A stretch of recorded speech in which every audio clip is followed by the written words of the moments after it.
Now, Clark and I would like to introduce all of you to Tim Canary, who is the Vice President of Engineering for NBC Sports.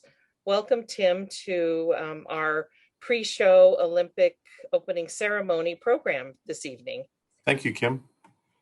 We wanted to talk a little bit with you about your role at NBC and with the Olympics and audio description.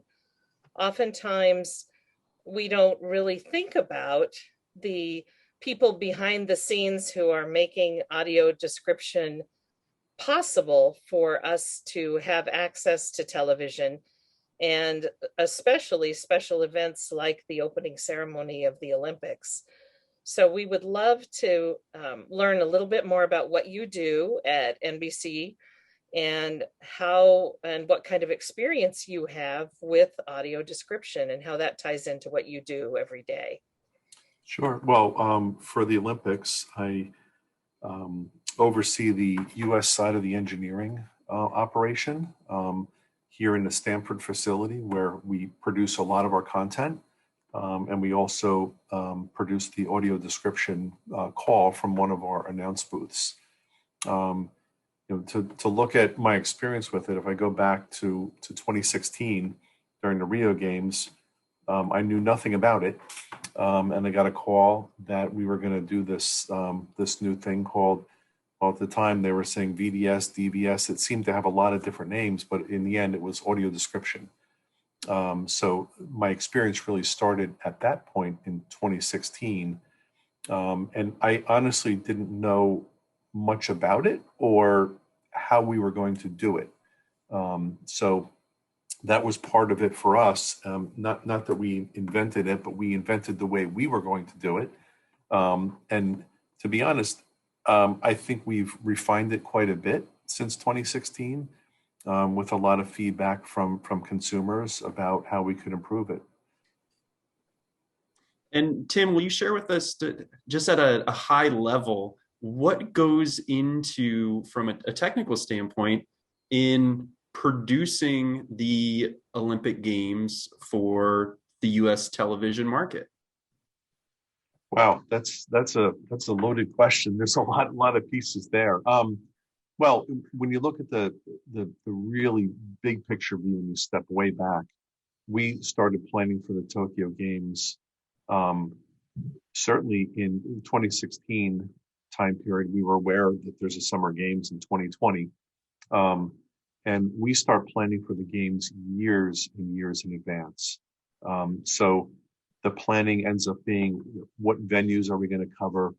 How are we going to cover those venues? What venues we cover with our own cameras? What venues we cover with cameras and material from what we call the host broadcaster that feeds content out to the entire world, essentially. But our producers look at how we want to do things, and in turn, we look at how much of that content we want to produce here in the U.S. and how much we want to produce in country. So it really starts with years and years of planning, and it's everything from budgeting through to technical planning of how we're going to do things. And overall, it's on the U.S. side and the side in country, you're talking about 3,000-ish people that are involved in producing the game. So here in Stamford this year, I roughly will have about 1,400 people. We'll have people also, due to COVID, we've relocated people to New York, to Englewood Cliffs, New Jersey, to Miami, and then also to our Sky facilities in the UK. Previously, that all would have been here in Stamford, but it gave us an opportunity to spread things out for social distancing. And then there's an additional 1,800 people or so in Tokyo that are working with us. It's really impressive what you all do, and certainly here, a year delayed from the 2020 games, here in 2021 in Tokyo. It's just impressive to think of that breadth and scope of work that it takes to produce the games. And now knowing that there is expanded coverage of the Olympics, and following the Olympics a month later in August, the Paralympic Games, with audio description, more audio description as well. Yes, absolutely. And for me personally, it's been very interesting to see that evolve.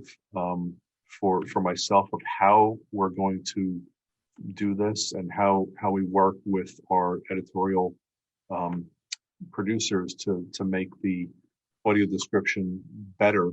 I remember early on just wondering, were we hitting the mark?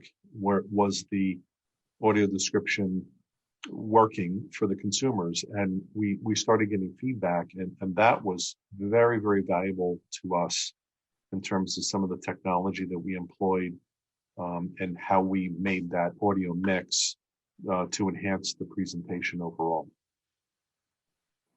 Tim, can you help us understand the path of audio description? So I'm assuming that you mentioned there's a feed from Tokyo that you receive at the headquarters facility, and then you take that and you start to add components to it. But can you kind of walk us through what exactly you're doing, and then how that broadcasts out, and Sure. sort of what's happening to that signal as it travels to the television set in my home in Watertown, Massachusetts? Sure. So if you start with your program in Tokyo, now opening ceremonies is a little different. There's a live opening, and then there's the network primetime opening. So network primetime opening is not live. It's recorded and cut down. So that particular show is fed in segments into New York, where at the right time they play it out to the audience across the U.S., which is where we have rights to. While they're playing that primetime opening show out, what we get is a feed from that control room into an announce booth, where we have a voiceover talent who describes what they're seeing, and we basically take their audio, and they're also hearing the program, by the way. They hear the announcers, they hear the fans when there are fans, and they hear all the games and everything else going on, all the natural sounds. So they are understanding what's happening from the broader production. We take their audio, we send that back to New York, where the release control room is. The New York control room, there's a second person mixing just for audio description, and they will take all the natural sounds, the sounds of the announcers on site, any talent, and they will mix it in with the audio description audio that we provide to them. So one of the big challenges that we have is the talent here. They will speak when there's gaps in the program. Sometimes they don't always know when an announcer is going to say something.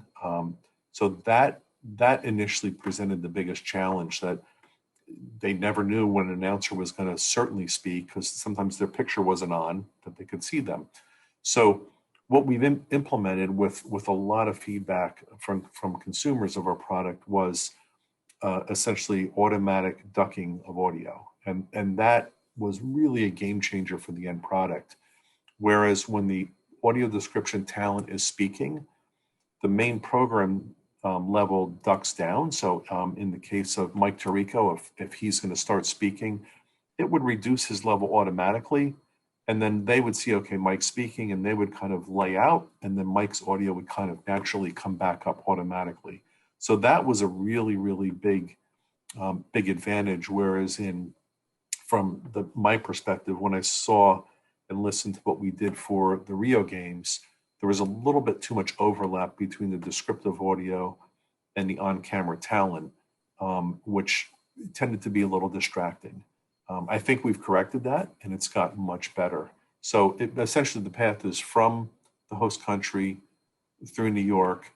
We take a feed into Stamford, add some audio, we send that back, and then the New York control room will make a custom mix, which then gets put on a special channel, which through the distribution process gets sent out to the consumer on what we call the SAP, or the secondary audio program channel. And Tim, you talked about the individual at the at the end of the production process, mixing the audio. Not every company does that. Will you share with us why does NBC believe it's so important to have that additional audio mixing of the broadcast audio as well as the audio description audio? Why is it necessary to have someone mixing the audio tracks? Well, I guess if we didn't have a person mixing in the part of the regular broadcast audio, then we think that the audio description product would lose too much of the natural sounds, too much of the energy and feel of the Olympics. You wouldn't have necessarily the music. You wouldn't have all the noises. If it's, I'm trying to think, say just the noises in swimming, the splashes and things like that, or the ball being kicked in soccer. If it were just descriptive audio, you really wouldn't get a sense of everything else that's going on in the program. And I think by having that, literally a custom mix for that, I can imagine that the richness of hearing that is hopefully enhanced to a point that it makes it that much better.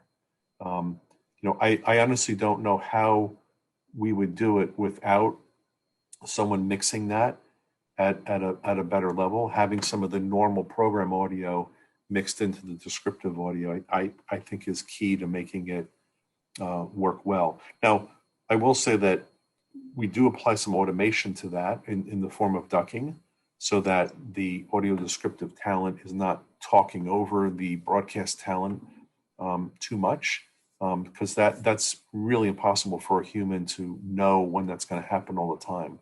But I think that's really why we do it, because I think it makes a better end product. I think NBC in particular has done a tremendous job of really enhancing the quality of the audio description listening experience, and taking into consideration that what that listening experience is like, because you're spot on when you talk about wanting to hear the ambient sounds, that those are so important. And we pick up a lot of information by hearing the sounds that are happening, and to have those masked in any way does really reduce your interpretation and your enjoyment of whatever the session is. So my commendations to you and your engineers for taking that extra step and really thinking about it and making it a full, rich listening experience for the end audio description consumer, because it really has made a difference in not just the sporting events, but also the other live audio described events that NBC has done, like the Macy's Thanksgiving Day Parade, and most recently the fireworks on the 4th of July. The same kind of experience. You want to hear the boom boom booms and the crowd sounds and that kind of thing as part of that. So you've done a great job with that. Well, and I haven't listened to descriptive audio that's not been mixed in with natural sounds. I can only imagine that it must not be nearly as rich and interesting to listen to. Without those natural sounds, the amount of additional information and color that it brings to hearing that, I can only imagine that it's almost like a night and day experience, really. Absolutely. I know I'm excited, and many of our members are excited this year for the audio description during the opening ceremony, as well as the primetime broadcast, whether folks are watching over the air on their local affiliate or through their cable provider. But there are so many ways, Tim, to watch and engage with Comcast, NBC, and the Olympics this year, not only on the various other cable channels, but also on the Peacock streaming service, correct? Right.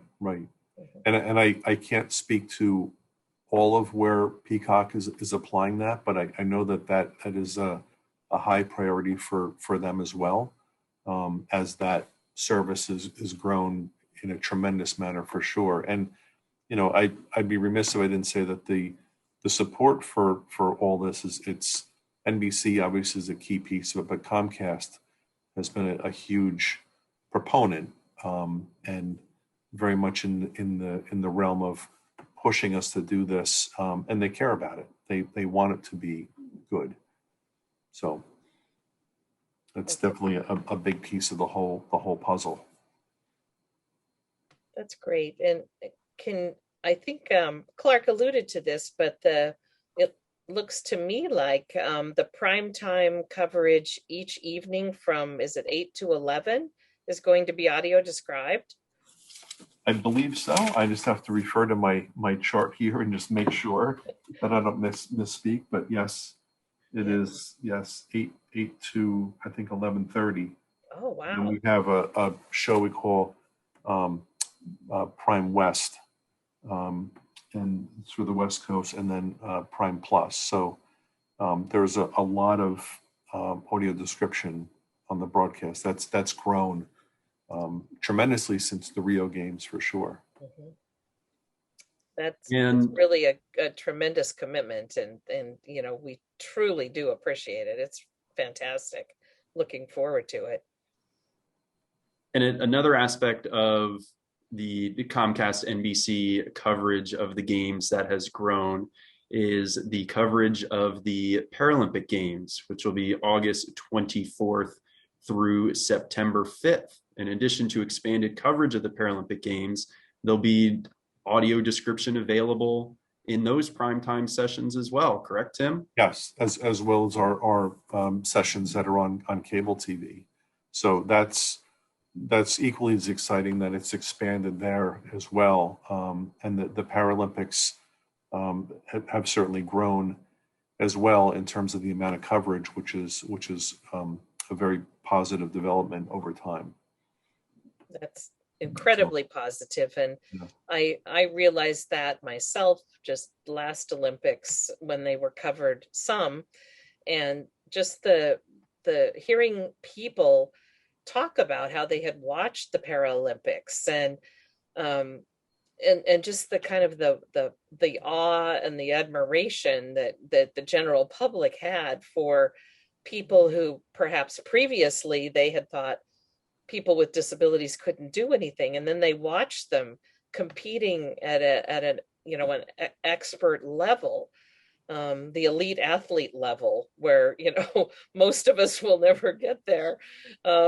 It was just so enlightening and did so much awareness for the capabilities and abilities of people with disabilities, that to have that now prime time coverage of the Paralympics is huge. So yes, again, that's kudos to NBC Universal and Comcast for all of that. Yes. Well, and you talked a little bit about the audio mixing, and one thing I kind of left out of the explanation is the reason that back in New York that they only take the voices is that it's for latency. So the latency to get from New York to here for the picture and then the voices to get back is pretty small. But if you had the broadcast audio out of sync with the audio description, if someone was flipping back and forth between the channels, there would be a lot of latency, that's why we just send the voice back to New York and it gets mixed back into the original program, is to avoid that latency in that process. Good point. So, yeah. And the other piece that has been key is I think having the right talent to describe it. We've been fortunate since I've been doing it to have the same talent every year for the Olympics, and it's good to see the same people that have done it, that have worked to refine it. But it's a skill. I've sat in a booth, and when we test them, we'll say a few words, but it can be very difficult to describe it with a richness that the professional audio description talent can bring to bear on the product, for sure. So that part has been very, very good for us. We're fortunate. We're going to be interviewing shortly after your interview here, Norma Jean Wick, who is Okay. one of the two audio describers that will be covering the Olympics with audio description. So Yeah, we're really pleased to be able to profile her as well on our program this evening. absolutely. And I first met her in 2016 and again in 18, and I've been on conference calls with her recently. So it'll be good to work with her again. It's been very polished about how she goes about describing it, and genuinely cares about the end product, which is really great. And certainly like the work of your team at Comcast and NBC, being able to learn from previous years and have that consistency and that growth, I'm sure has helped Norma Jean and her partner provide better, more, like you said, rich and descriptive audio descriptions of the games as well. Right, and absolutely. And it's, again, they want it to be right. The producer wants it to be right. The technicians, and we want to make a product that's consumable and productive for everybody, really. So we definitely have always worked to improve upon it. So now, when I said we first did it Rio, I wondered what it was, how we were going to do it. Now it's just how do we refine it and make it better. That's great. Well, Tim, thank you so much for spending some time and helping us to understand a little better the process of audio description and how it's created and what the network has to do to get it to us so that we have that accessibility that we truly value. So thank you to you and your team at NBC and all of the behind the scenes people that are working so hard to bring the Olympics and all of its different capacities, but particularly the audio description, to all of the blind consumers in the United States who are going to benefit tremendously from this added accessibility to this year's Olympics. So thank you to you and Comcast and NBC Universal for all you do. It's greatly appreciated. Well, thank you. We're happy to do it, and I appreciate you spending the time with me, Kim and Clark. Thank you.